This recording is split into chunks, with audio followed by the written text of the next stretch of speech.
diuji. Jadi sebenarnya ini tadi masalahnya jadi kayak lempar-lemparan gitu kan. Jadi saya jadi baru ingat tadi saya sempat cerita sama tadi jadi di Filipina tadi yang ditunjukin sama Mas Arif tadi itu ada saya kenal beberapa desainernya Kenneth Kabanpao itu yang tadi yang kursi seperti ini itu namanya Kenneth Kabanpao. Saya pernah ketemu dia di Jakarta. Dia itu punya komunitas desainer di sana namanya Detail 8 atau 8 Detail, saya lupa namanya. Nah mereka itu komunitas itu bentukannya pemerintah. Jadi pemerintah itu mengawasi karena mereka punya satu pameran besar di Filipina. Terus si 98 desainer ini memang dipilih sama pemerintah untuk tadi yang cerita Mas Arif tadi. Jadi mereka itu punya siklus seperti ini. Jadi mereka membentuk dari pemerintah itu kayak posko untuk mebel atau perkembangan mebel. Itu posko itu di dalamnya ada dari Menteri Perdagangan, Menteri Perindustrian, dari mungkin sampai Menkominfo, namanya seperti itu. Saya nggak tahu nggak detail karena saya pas cerita sama Kenneth bahasa Inggrisnya agak patah-patah, jadi saya susah memahami. Terus jadi ada dari pemerintah, intinya gini, ada dari pemerintah, dari kampus, dari industri, dan desainer. Nah mereka itu yang 4 elemen ini itu yang menelurkan tren Filipina atau gerakan desain Filipina atau gerakan mebel Filipina. Nah ini mereka itu sudah punya posisinya masing-masing.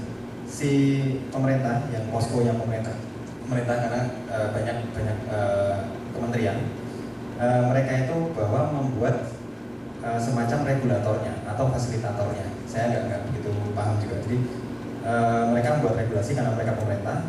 Terus di kampus itu adalah R&D-nya mereka. Jadi kampus-kampus yang bukan hanya desain, tapi kampus-kampus teknologi atau kampus-kampus kimia. Nah itu mereka itu mendevelop kalau kayu jati, itu kayu jati itu biar tumbuhnya cepat, kualitas jatinya bagus, atau prosesnya seperti apa, atau nanti biar dia efisien dan sebagainya itu seperti apa, itu ada di kampus.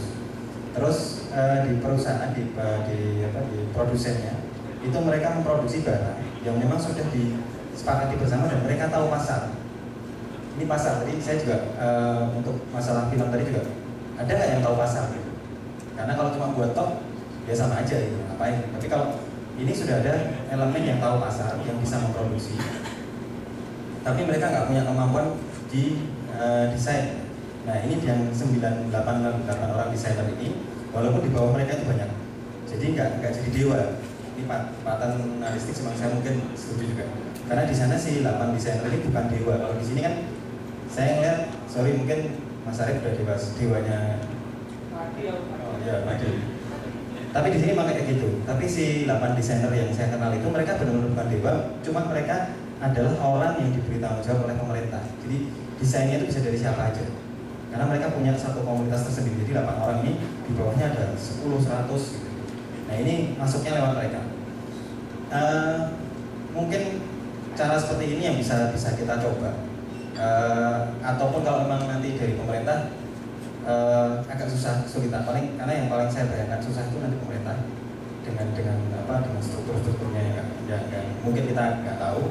Saya pikir itu bisa dimulai dari yang 3 elemen ini tadi, ketemu 3 elemen ini tadi, tapi ya itu tadi memang harus sungguh-sungguh kita benar-benar memikirkan itu kemana, bukan hanya cari identitas, cari apa ya, tadi saya cerita sama.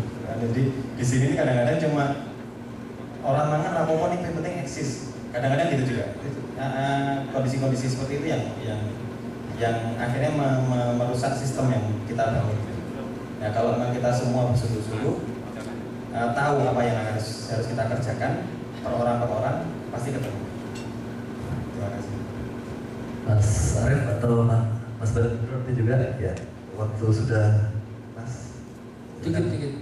Oke, jadi saya nggak bisa nunggu sampai ini selesai. Saya udah bikin hashtag di Twitter Jogja Terkreatif. Jadi nanti kalau ada yang punya ide untuk perbaikan termasuk komunitas yang mau ngobrolin pakai hashtag itu, follow saya boleh, nggak follow boleh. Tapi habis ini juga mungkin nanti saya akan bikin fanpage untuk mengganti branding Jogja. saya harap dukungan teman-teman biar jalan semua. Terus satu lagi mungkin untuk teman-teman komunitas ya, terutama saya tertarik tadi tentang animasi. Sebetulnya sekarang tinggal bukan merakit ya, merangkai gitu ya. Karena Mas Susilo udah punya portonya, Mas Andri udah punya, Mbak Dina juga beberapa pasti udah punya. Tinggal sekarang dibutuhkan yang dikatakan Mas Bram tadi sangat krusial. Orang yang tahu market dan tahu standar-standar apa yang diperlukan supaya produk kreatif itu bisa dilempar ke market.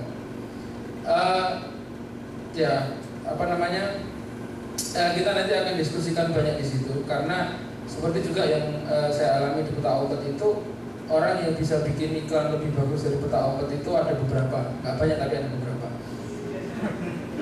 Lumayan biasanya aku. Terus yang bisa bikin iklan TV yang lebih bagus itu juga ada beberapa. Tapi yang bisa jual dengan nilai itu mungkin nggak banyak. Jadi saya akan coba maksimalkan apa yang saya tahu, apa yang teman-teman tim di Peta Outlet tahu untuk kita share. Karena kalau hanya sak kelutak di kotak kita dok, itu kadang-kadang memang ilmunya nggak lengkap. Saya akan butuh masukan